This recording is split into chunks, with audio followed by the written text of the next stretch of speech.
Лихнидос.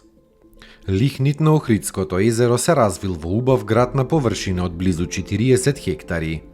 Ако хеленистичкиот град што израснал на местото на Самуиловата крепост се ширел јужно се до езерскиот брег, во римскиот период тој ќе се шири кон исток така што ќе го опфати и соседниот ред Дебој.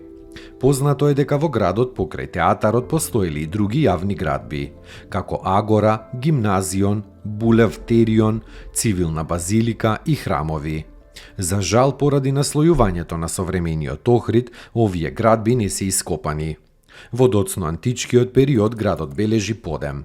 Се градат повеќе ранохристијански цркви, од кои секако централна и веројатно катедрална е поликонхалната базилика кај Имарет, изградена од втората половина на 5 век. Архитектонските и градежните остатоци од 7 ранохристијански цркви на Лихнид. Класичниот театар бил изграден пред околу 2000 години или во доцниот македонски период, или кратко по римското освојување.